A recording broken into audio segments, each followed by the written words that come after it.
Halo Sobat Maya, kembali lagi ke series maraton saham IPO. Nah, di video kali ini kita akan membahas tentang saham IPO Atla. Nah, jadi Atla ini adalah sebuah perusahaan yang bergerak di bidang layanan survei. Dan layanannya itu untuk perusahaan energi, minyak, dan gas bumi. Nah, ini adalah beberapa layanan dari Atla. Yang pertama ini ada geophysical survey. Nah, geophysical survey ini sendiri terbagi menjadi beberapa survei ya. Ini yang pertama rute survey, lalu ada site survey, lalu ada juga bathymetry surveys. Nah, surveinya itu kayak gini. Lalu ada survei reportnya. Yang kedua itu ada construction support. Nah, construction support ini sendiri itu meliputi yang pertama positioning services, lalu ada installation support, lalu ada lay support, metrologi, lalu juga ada data processing and reporting. Untuk keterangan masing-masing layanan ini Sobat Maya bisa baca di sini ya. Lalu layanan yang ketiga dari Atla ini ada inspection, repair, maintenance, support. Nah, ini juga meliputi beberapa bagiannya. Yang pertama positioning survey, lalu ada free span survey, dan juga cathodic protection. Lalu layanan yang terakhir itu ada post construction support. Nah, ini meliputi yang pertama ada as-late survey, lalu as-built survey, data acquisition and processing. Jujur, untuk kegiatan bisnisnya dari Atla ini, saya juga kurang begitu mengerti ya Sobat Maya. Dan kayaknya perusahaan di bidang yang sejenis dengan Atla ini, kayaknya nggak ada ya di BEI. Kalau misalnya kita bandingkan dengan Mutu atau CRSN, ini agak berbeda. Coba langsung aja kita bahas ke siapa aja pelanggan dari Atla ini ya.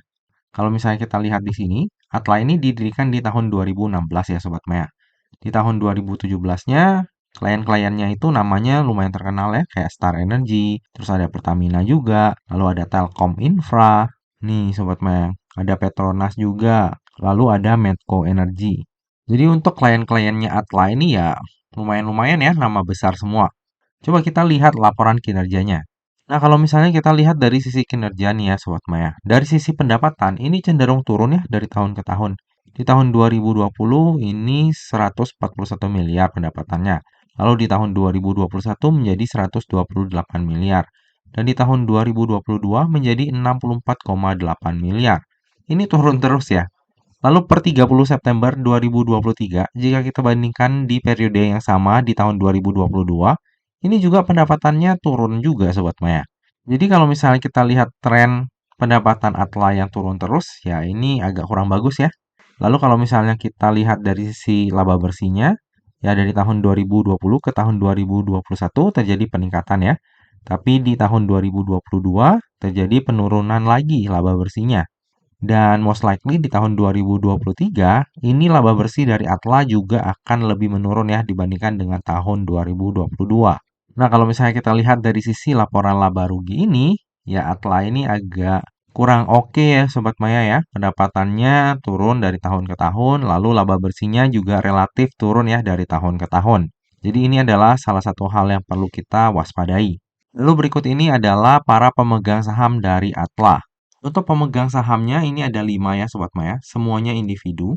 Dengan kepemilikan saham terbesar ini dimiliki oleh Bapak Rudi Reksa Sutantra sebesar 63%. Nah, di IPO-nya Atla ini sebenarnya nggak ada lock-up period ya Sobat Maya. Tapi khusus untuk Bapak Rudi dan juga Bapak Yopi, mereka ini secara sukarela ya, nggak akan menjual ataupun mengalihkan kepemilikan sahamnya selama 8 bulan dari semenjak Atla ini listing di bursanya kita. Jadi untuk Bapak Denny, Bapak Henry, dan Bapak Thomas, ini kalau misalnya mereka mau buang sahamnya, ya itu bisa-bisa aja ya. Bahkan ketika Atla ini baru listing di bursanya kita. Lalu di dalam prospektus saya juga menemukan sesuatu yang lumayan unik ya Sobat Maya. Jadi ada perjanjian jual beli antara Atla dengan pemegang sahamnya ya, yaitu Bapak Yopi. Itu barangnya adalah mobil Porsche. Nah, mobil Porsche ini semula itu adalah milik dari Atla lalu dijual kepada Bapak Yopi. Nah, ini agak unik ya, karena perusahaan survei ternyata punya mobil Porsche. Dan in the end dijual ke direktur utamanya dan juga sekaligus pemegang sahamnya ya, yaitu Bapak Yopi. Jadi ini rada-rada ya unik lah ya. Sobat Maya bisa menilai sendiri. Oke, lalu ini adalah struktur IPO-nya Atla. Jadi sebanyak-banyaknya 1,2 miliar lembar saham atau mewakili sebanyak 19,36% dari modal ditempatkan dan di store penuh yang akan ditawarkan kepada masyarakat. Untuk harga penawarannya sendiri berkisar antara 100 hingga 120, sehingga dana yang akan diraup dari IPO-nya Atla ini adalah sebanyak-banyaknya sebesar 144 miliar. Lalu bersamaan dengan IPO ini, Atla juga akan menerbitkan waran seri 1 nih Sobat Maya dengan rasio 20:29. Tentu saja, dengan adanya waran dengan rasio sebesar ini, maka akan membuat IPO-nya Atla menjadi lebih menarik. Lalu dana IPO tersebut akan digunakan untuk tujuan-tujuan sebagai berikut. Yang pertama, sekitar 36,74% ini akan digunakan untuk pembelian peralatan. Lalu yang kedua, itu sisa dana IPO-nya itu akan digunakan untuk modal kerja. Nah, untuk tujuan penggunaan dana IPO-nya, ya lumayan bagus ya Sobat Maya. Sebagian dana dipakai untuk pembelian peralatan, sementara sisanya itu untuk modal kerja. Lalu yang akan menjadi underwriter di IPO-nya Atla ini adalah Arta Sekuritas Indonesia atau dengan kode brokernya SH. Nah, SH ini kalau mengawal saham IPO udah nggak perlu diragukan ya Sobat Maya. Dari tahun 2022 nih ke tahun 2023, belum ada satupun saham yang dikawalnya itu nggak arah di hari pertamanya listing. Dan kalau misalnya Sobat Maya ingat ya, nama-nama saham ini itu kalau lagi diangkat nih harganya ya, bisa gila-gilaan. Tapi jangan lupa untuk keluar di waktu yang tepat. Kalau misalnya emang nggak bisa sering-sering pantau market, ya udah ya. Kalau udah cuan, jual, lupakan. Lalu berikut ini adalah laporan keuangan dari Atla. Kalau misalnya kita lihat dari sisi ekuitas sih bagus ya Sobat Maya, selalu meningkat dari waktu ke waktu.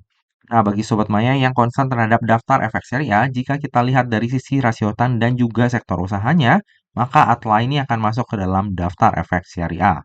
Lalu berikut ini adalah valuasi dari Atla. Nah, untuk valuasinya sendiri saya buat di rentang harga IPO-nya ya Sobat Maya, terendah di 100, tertinggi di 120. Nah, jika nantinya Atla ini listing di harga 100, maka valuasinya adalah sebagai berikut Sobat Maya. PER-nya di 247 kali dan PBV-nya di 3,67 kali. Sementara market cap-nya di 619 miliar. Lalu jika Atla ini listing di harga tertingginya yaitu di harga 120, maka PER-nya itu akan berada di 302 kali dan PBV-nya di 3,86 kali dengan market cap sebesar 743 miliar. Nah, dari sisi valuasi, Atla ini mahal ya Sobat Maya ya. PER-nya ratusan kali dan market cap-nya juga sangat besar ya jika kita bandingkan dengan kinerjanya Atla. Nah, kalau misalnya kita lihat karakteristiknya SH waktu dia mengawal saham IPO ya Sobat Maya. Atla ini kemungkinan besar akan listing di harga 100. Karena bisa Sobat Maya lihat sendiri ya, untuk SH itu selalu saham-saham yang dikawalnya pasti listingnya di harga 100. Coba kita lihat ya, Atla ini di 100 atau enggak. Oke, dari tadi udah banyak hal yang kita bahas, sekarang tiba juga kita ke bagian kesimpulan. Kesimpulan yang pertama, market cap-nya Atla ini tergolong sangat besar ya jika kita bandingkan dengan fundamental perusahaannya. Lalu dari sisi bisnis, jika kita lihat dari sisi laporan laba ruginya, ini juga kurang bagus ya. Pendapatan dan laba usahanya juga relatif turun dari waktu ke waktu. Kesimpulan yang kedua, valuasi dari Atla ini tergolong mahal ya Sobat Maya, bahkan untuk ukuran saham IPO. Kalau untuk tujuan penggunaan dana IPO-nya ya cukup bagus. Sebagian dana dipakai untuk pembelian peralatan dan sisanya untuk modal kerja. Kesimpulan yang ketiga, underwriter dari IPO-nya Atla adalah SH. Nah, track record SH dalam mengawal saham IPO ini sangat bagus ya Sobat Maya. Belum pernah ada saham IPO yang dikawalnya itu nggak arah di hari pertamanya listing. Kesimpulan yang keempat, bersamaan dengan IPO ini terbit pula waran seri 1 dengan rasio 20:29. Nah, hal ini membuat IPO-nya Atla menjadi sangat menarik ya Sobat Maya. Kenapa sangat menarik? Karena walaupun ya kemungkinan bisa rugi di indeksnya, dari warannya hopefully bisa cover. Kesimpulan yang terakhir, saya sendiri akan memanfaatkan momentum IPO ini untuk mendulang cuan. Selama ini kita udah tahu ya Sobat Maya, karakteristiknya SH kalau menjadi underwriter. Itu pasti dibawa naik tinggi dulu, baru kemudian distribusi. Jadi kalau misalnya kita memanfaatkan momentum jangka pendek doang, ya most likely harusnya untung ya. Cuma ya nanti penjatahannya pasti kecil sih menurut saya. Walaupun ada IPO yang bersamaan nih ya, Tapi kayaknya nggak ada yang semenarik Atla. Jadi ya Atla ini kemungkinan nanti penjatahannya bakal kecil. Jadi pertimbangannya di situ. Tapi tetap aja menurut saya pribadi ya, sayang kalau misalnya dilewatkan. Seperti biasa ya Sobat Maya, yang namanya saham, terlebih saham IPO, itu nggak pernah luput ya dari yang namanya resiko. Jadi bagi Sobat Maya yang ingin melakukan order saham IPO Atla, pastikan Sobat Maya melakukan order sesuai dengan resiko yang siap untuk Sobat Maya tanggung ya.